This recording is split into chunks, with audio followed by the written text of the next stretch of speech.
Well, thank you so much for those incredible presentations, and I know your projects have such a care for our society and for everybody involved, but also looking a lot towards the future, and what we're doing now, how it affects, how we're viewed by our future selves. And we don't have much time for discussion, but I did want to ask two questions related to that. Firstly, you've all spoken in your projects about how to sort of communicate the truth, but I'd love to flip it around and ask, how can we learn to receive truth in this new landscape, and what kinds of listening or viewing might the future demand of us? I know, Fred, maybe you'd like to go first because you spoke about sort of media literacy and the importance of that.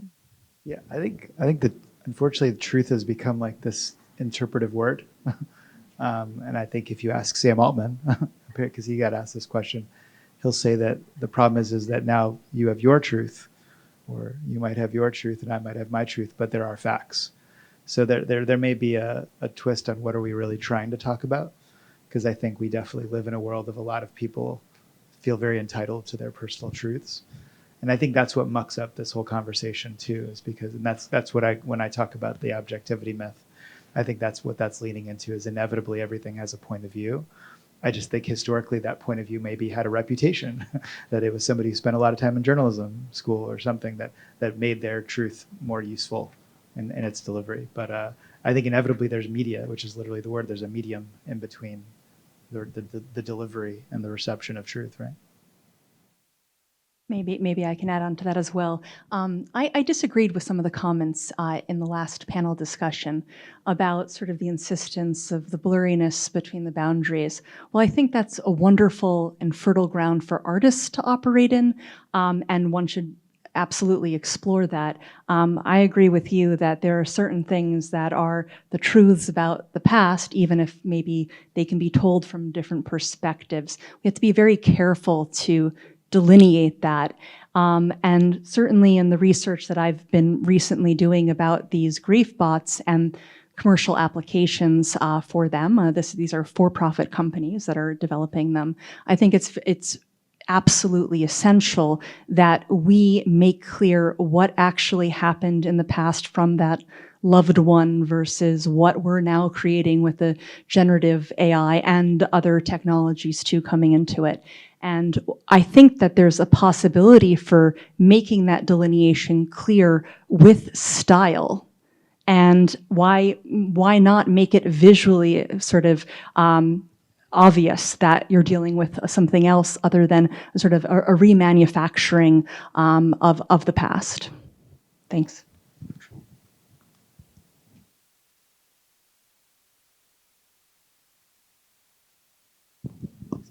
Maybe, I guess so. I guess I encountered through the performance many people who speak with me and then they say, wait, what, this was you? Or was it GPT? And I actually really enjoyed this kind of interaction because people stopped assuming it was me. And I feel like there, in terms of a relationship with truth, which I really like what you said, that it's less about either it's true or not true, but really asking questions about relationships. I think it's really interesting that maybe we have to develop different relationships. I don't know, when I came up with a really interesting idea, people were like, yeah, this was GPT, right? They wouldn't say, oh, this was you. So I think I noticed a lot of really interesting moments of relationships that are like, yeah, if you're saying this, then it's probably true. But if you're saying something else, it's like, no, this can't be. So I feel like assumptions are really maybe need to be reconsidered. If I'm weighing in, just like, I think the problem is that truth is such a powerful word. I think we may actually be craving consensus in terms of what the value of what we call truth is that we can all agree the sky is blue, right? And then if somebody's really digging in on it, then they're outside of a probability that is useful for the rest of us. And I think that's what consensus offers. And I think that's where, at some point, truth is a very powerful word to a lot of people. I guess that to me is maybe what we want to be trending towards. That's why I know we didn't have time to talk about blockchain, and I'm not here to sell anybody on it because it's a tricky one. But that's basically the underpinning of blockchain, is it's trying to create consensus. I guess I'm interested in post-truth because that's where we're at, I think, and I think I feel a sense of urgency, especially with my students who are kind of inherently rejecting artificial intelligence, and I feel a sense of urgency to kind of get everybody into the fold to not only become visually literate, but also learn how to leverage this new tool. We can also think of it as a weapon, and we can think about how we navigate this kind of post-truth environment. I maintain that if everybody's not on board to learn about artificial intelligence, it's going to leave a vacuum of power that's going to be filled with imperialism and fascism, and we're seeing that happen. And so that's I feel a sense of urgency for people to kind of engage in this space and understand that they can leverage these new tools in interesting ways and navigate a kind of post-truth terrain to be an effective tool. I think we're at a critical juncture at a time really when we need to be reevaluating how it is that we go about learning, what it means to learn something. And right now, certainly I can say this coming from academia, that the model is that everything is a conversation. I don't know if I always agree with that. It's important to dialogue, absolutely. I love a good discussion, but I don't think that everything is a conversation. And I think that that expectation that the way we learn new information is conversation driven, everything is interactive, is part of the problem with how we are dealing with these ideas about truth as we've discussed them within the panel. I think one thing I'd add when you say that there's an urgency to it, and something I feel, like for example, like when Elon started really using X as like an environment for a lot of his technology.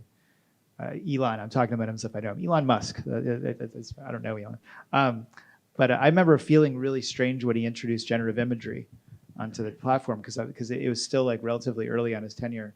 And I'm like, and I know a lot about this imagery. It has a high degree of BS. Like it's a useful tool to lie to people. And I was like, wow, he's inserting this like poison into a setting where a lot of people like to share a tweet as here's something that happened somewhere. And I realized that something else was happening. That my first fear is like, oh my God, more misinformation is spreading. It's actually perhaps worse the opposite, which is that then nobody believes anything. And it's not that they start believing lies, is that they don't think anything is true. And again, that's why this is such a powerful, to me, that I see in Hollywood, there's a lot of worries about copyright and there's all these other big issues swirling around the stuff. I actually think this is so much more like at stake of like, if we can't believe anything anymore because everything is generative and interesting, then that's a bigger problem. Sort of pushing that into the future a little bit more. Emily, you spoke about the risk of distorting our own memories. So where does this work if we're speaking now about like how we understand the truth right now or in the next sort of year, 2 years? How do these sorts of works or these media sit within our future archives in 10 years, 20 years? That's a wonderful question. I think that something that I didn't have time to discuss is actually the power of forgetting. It's not just about remembering something, but I love this idea of in Europe of a protected, the right to be forgotten.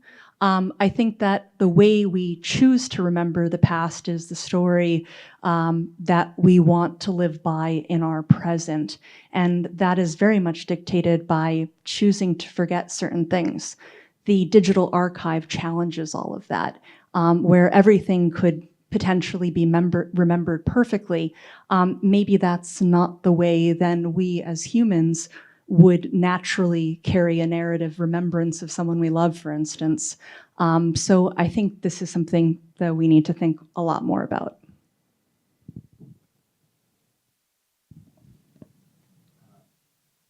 Yeah, I think a lot about. I really responded to your presentation. Thank you.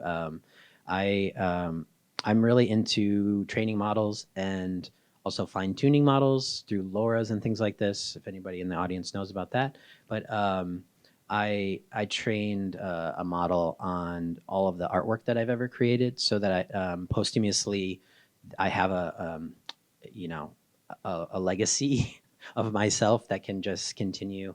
Presumably, my daughter will just continue to make her father's artwork or something. But I just like that there's this thing that can kind of live on, and so that if we understand how to leverage these tools beyond the black box of just paying $20 a month to OpenAI, right? Like we actually learn deeply how to use these tools, we can leverage them for all different kinds of things that we can imagine. And so, yeah, I just want to like keep encouraging everybody to go get under the hood and really to learn the models more deeply, so we can collectively control the narrative and where this technology is going. Well, I think that's all we have time for. Thank you so much for your presentations and engaging in this discussion, and to everyone for being here. I believe we're moving pretty quickly into the keynote, so stay close, and thank you.